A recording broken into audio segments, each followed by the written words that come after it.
एक तरफ मार्वल की पूरी दुनिया और दूसरी तरफ वो पागल गैंग जिसे कोई सुपर हीरो नहीं मानता, लेकिन जिसने ब्रह्मांड को कई बार बचाया है। जी हाँ, हम बात कर रहे हैं गार्जियंस ऑफ द गैलेक्सी की। आज आपको बताऊंगा वॉल्यूम 2 के वो राज जो आपका दिल खुश कर देंगे। नमस्कार दोस्तों, मैं हूँ आपका होस्ट दोस्त शिवाय सूर्यवंशी। फैक्ट नंबर 1, ईगो कोई मामूली विलन नहीं था, वो एक क्लेस्टियल था। क्लेस्टियल्स एमसीयू के सबसे पुराने और ताकतवर अस्तित्व हैं, जिनकी झलक इटर्नल्स मूवी में भी मिली थी। ईगो अकेला ऐसा क्लेस्टियल है जो खुद को इंसानी रूप में बदल सकता था, जबकि बाकियों को सिर्फ कॉस्मिक जिएंट के रूप में दिखाया गया है। उसकी ताकत इतनी ज्यादा थी कि वो चाहता तो पूरे यूनिवर्स को खुद में बदल सकता था। फैक्ट नंबर 2, एक पोस्ट क्रेडिट सीन में सोने की कोकून से बाहर आने वाला किरदार था एडम ऑरलॉक, जो कॉमिक्स में इन्फिनिटी गॉन्टलेट की कहानी का सबसे अहम हिस्सा है। हालांकि वो वॉल्यूम 3 में आया, लेकिन उसकी झलक वॉल्यूम 2 में ही दे दी गई थी, और यही एमसीयू की लंबी प्लानिंग का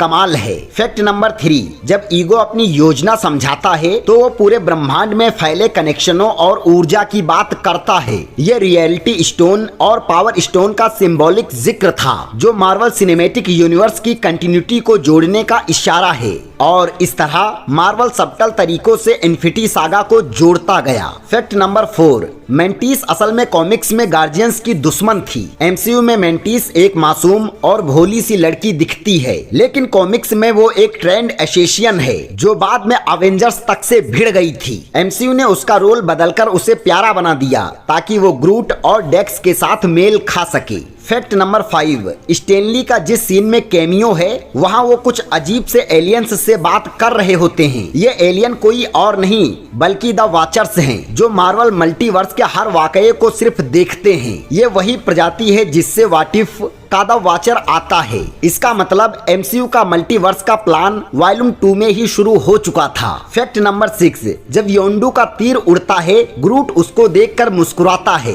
वीएफएक्स और स्क्रिप्ट के मुताबिक ग्रूट ने उस तीर की मूवमेंट को ऑब्जर्व एंड मिमिक करना सीखा। यही कारण है कि आगे जाकर वो ऐसे हथियारों का खुद निर्माण करने लगता है। इन्फिनिटी वॉर में थॉर का एक्स याद है ना। फैक्ट नंबर 7, गमोरा और नेबुला का झगड़ा सिर्फ बहनों का नहीं, एमसीयू के भविष्य का संकेत था। जी हाँ, गमोरा और नेबुला की लड़ाई महज बहनों का ईगो नहीं बल्कि थानोस की छाया थी। एमसीयू ने पहली बार इशारा दिया कि थानोस सिर्फ वर्ल्ड डोमिनेशन नहीं, मेंटली अब्यूज्ड फादर भी है, जो आगे इन्फिनिटी वॉर में उसकी क्रूरता का आधार बना। फैक्ट नंबर 8, योंडू का याका एरो न सिर्फ एक हथियार है बल्कि एक म्यूजिकल वीपन था। ये एरो सोनिक वाइब्रेशन पर काम करता था, और जैसे ही योंडू अपना विशिल करता था, एरो उसी दिशा में जाता था। यहाँ तक कि एरो का हर मूव एक यूनिक फ्रीक्वेंसी से जुड़ा था। मतलब ये केवल एक ताकतवर हथियार नहीं था बल्कि एक गाना था जिसका हुक्म योंडू की इच्छा पर चलता था। Fact number 9,